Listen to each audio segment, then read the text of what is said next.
জামালপুরের মাদারগঞ্জে কৃষকদের গরু চুরি করে কর্মী সমর্থকদের জন্য ভুরি ভোজ আয়োজনের অভিযোগ উঠেছে। এই ঘটনায় দুইজনকে আটক করেছে পুলিশ। সকালে মাদারগঞ্জ উপজেলার জুনাইল রাইসিয়া বালিকা দাখিল মাদ্রাসা প্রাঙ্গণে উপজেলা ও পৌর জাতীয়তাবাদী মহিলা দল নারী সমাবেশের আয়োজন করে।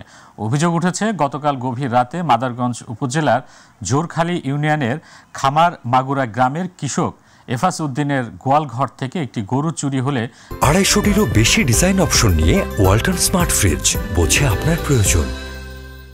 তিনি গরুর খোঁজ করতে থাকেন। এক পর্যায়ে আজ ভোরে পার্শ্ববর্তী দক্ষিণ কয়রা গ্রামে বিএনপি নেতা মাহমুদুল হাসান মুক্তার বাড়িতে চুরি হওয়া গরুর জবাইয়ের বিষয়টি নিশ্চিত হলে প্রতিবেশী ও স্থানীয়দের সহায়তায় গরুর চামড়া সহ কসাইকে হাতে নাতে ধরে ফেলে কৃষক এফাস উদ্দিন।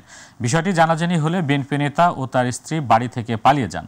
পরে পুলিশ খবর পেয়ে ঘটনাস্থল থেকে কর্মী সুমন মিয়া ও কসাই বজলুর রহমান নামে দুইজনকে আটক করে থানায় নিয়ে যায়।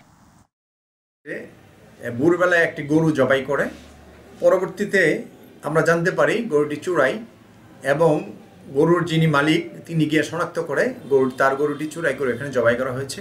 ঘটনার সাথে সম্পৃক্ত থাকার অভিযোগে আমরা হাতে নাতে দুইজন আসামিকে গ্রেপ্তার করি। অন্যান্য যারা আসামি ছিল এই ঘটনার সাথে সম্পৃক্ত তারা পালিয়ে যায়। এ ব্যাপারে বাদী ইতিমধ্যে থানায় এসছে, ওনার কাছ থেকে অভিযোগ নিয়ে আমরা নিয়মিত মামলা রুজু করব।